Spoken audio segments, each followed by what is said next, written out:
What is up, my fellow Chibits? Hopefully all of you are having a very good day today, no matter where you live, no matter what time it is, no matter how many days you watch after upload, if it could be days, weeks, months, years, decades, if it is somehow. I still wish you a very, very good day and many great days and years to come. And so with that being said, it's time to talk about one of my personal favorite anime series of all time, Gintama. So, as we all know, Gintama is back. Last week's episode was the return of Gintama, Gintama greatness, something that I think everybody should watch, and it was amazing that it took me that long to finally get into Gintama after many recommending it over the past few years. I'm just amazed it took me so long to finally get into it, and am very glad to this day that many of you still recommended me to watch, Gintama, and it wouldn't have been for all of you, I probably would not have started this series. So, just once again, I just want to say thank you very much for that. So anyways, this episode, priceless. Priceless. But the best way to summarize it is Attack on Titan. Shingeki no Kyojin. That's best way to summarize the episode. And many of you, if this is your first time clicking on a Gintama video, most likely you have no idea why I'm probably mentioning, like, Attack on Titan, because you're like, what's Attack on Titan have to do with Gintama? Well, the parody. The entirety of this episode is basically a big Attack on Titan parody, and I was laughing so hard when all the constant Attack on Titan references popped up. And if I'm correct, I swear I saw a reference to the mistranslation of Attack on Titan, or, Shingeki no Kyojin.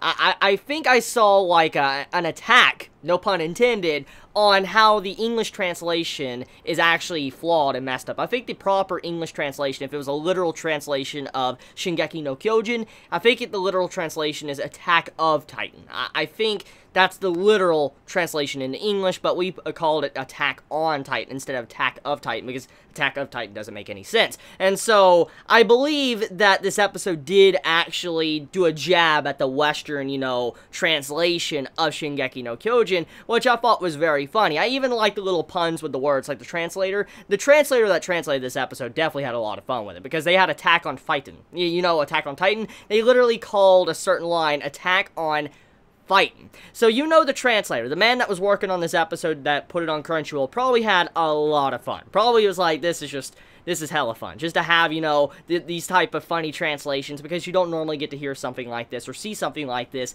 in normal anime. And Gintama is far above normal anime. It's like wacky and crazy, and you never really know what to expect whatsoever. So anyways, getting on topic with the theme of the episode, I'm glad to have the comedy back. As I said, I really like the serious arcs. It's some of the best moments of Gintama in general is the serious arcs, but at the same time, you cannot love Gintama if you don't love the comedy as well. I mean, you can love the serious arcs, don't get me wrong, but half of Gintama is the comedy. It's the parodies, and it's the fourth wall breaking jokes, and that's what really makes Gintama thrive, why I really fell in love with the series. And when we finally get serious stuff, it makes me even more overjoyed, because, like, we're getting to see some progression, but I still love all of the jokes and the comedy and stuff like that. And so seeing how we're going a step into the past, and we're getting to have all these little arcs that were skipped and animated and all that, and seeing them in anime form, it just makes me truly happy, just to have, like, old Gintama back before all this serious stuff has happened in the previous 2 seasons we got. So, like I said, this episode continues off where the previous episode left off with, Kagura introducing her boyfriend. Her boyfriend is this big, giant-looking baby. Like, he looks like a giant baby.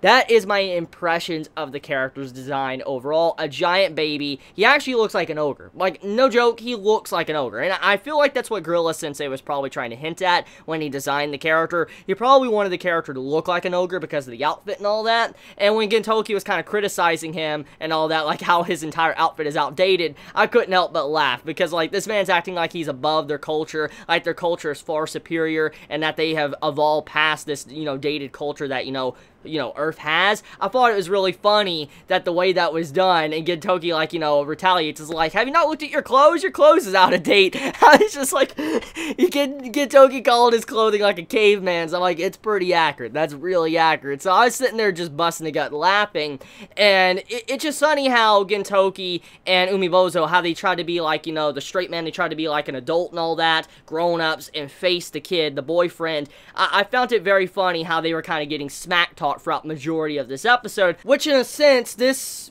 has a lot of meaning to it. As we know, last episode started off with, fathers basically not wanting their daughter to grow up and then get with a boy. And this is something common in literature, and even in stereotypes or anything, this is very common. I think we all have heard one point or time, or if you're a father and have a daughter, most likely you've had these thoughts to where you don't want to see your, baby girl grow up and then get with a guy. And you're very, very against, your girl probably getting with a dude she just met. And in this case, the entirety of last episode and this episode is an extreme outlook on fathers having to give up their daughters, and the daughter having to move away from their family. And that's basically what this is. It's a parody on that entire subject, which this is something that Gintama does quite often. It always brings up real-world issues, or, funny little things from other series, and they try to parody it and make it in its own thing, and kind of add a little bit more emphasis or meaning to it. And that's what I really love about Gintama. It's not just the fact that there's really great comedy.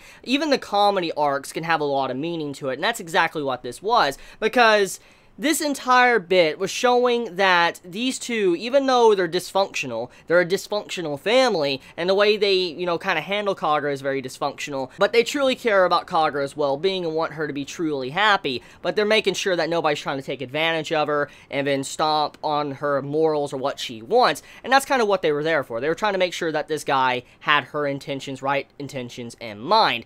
And so I do like how the kid, when he started back-talking Umibozo and, Gintoki, it was very realistic, because let's think about it like this.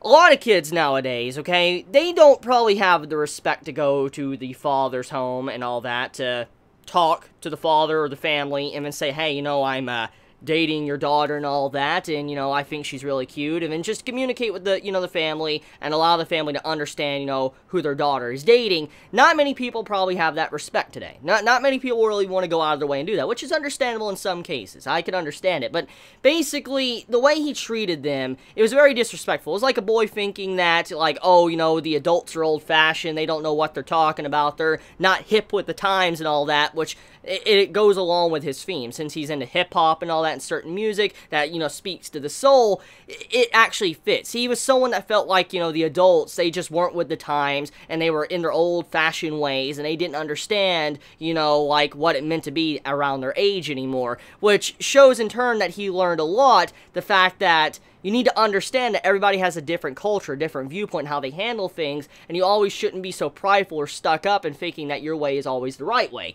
And I do like how he learned that the hard way thanks to what happened in the episode. And he managed to actually help him out quite a bit, and he developed from that. So, anyways, getting into the final segment of the episode, you have it to where Gintoki and Umibozo, they've had enough of this kid's crap. They're done with him. So, they basically annihilate all the Titans in their ship, which was an obvious reference to Independence Day. I don't know how many of you out there have watched the OG movie, Independence Day. It's a really good movie. I really recommend it if you never watched it. It's a live-action film. But, obviously the ship that popped up that was launching the Titans out, that was an Independence Day reference, and Gintoki and Umibozo, they go onto the ship, and they just annihilate all the Titans, which is definitely a higher body count than anything we've seen in Attack on Titan when it comes to taking down Titans, which is kind of ridiculous. So, basically, in the end, they taught the boy quite a big lesson. They wiped out and beat up majority of his species, and he ran home. So, I thought overall the episode was very enjoyable, especially the conclusion, with seeing how the boy found a new leaf, he found a new passion in what he loves, and he got into the father. Now, let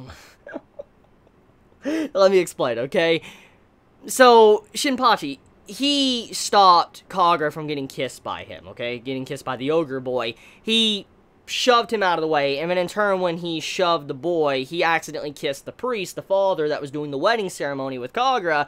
He pushed that man into the boyfriend, and then they kissed. And the ending segment, the punchline, was showing that he has now found a new passion. He is now into guys. And I was laughing really hard, because it's not the fact that it's just funny that he found an interest in men. It's the fact that it's an obvious direct link to, something very controversial in the past when it comes to priests and boys, and I felt that, really, Gorilla Sensei, you would actually go that far, you would actually do a joke like that. That's, That's pretty heinous in a way. So yeah, great episode overall. I truly enjoyed it, and let me know your thoughts in the comments below. Did you enjoy this latest episode of Gintama? If you like this video, please leave a like. If you like my content, please subscribe. And if you want to support me for I could continue to focus on YouTube, please go in the description and support me on Patreon. It does help me out quite a bit. So I love you guys. You have a wonderful day or night wherever you live. Please be safe.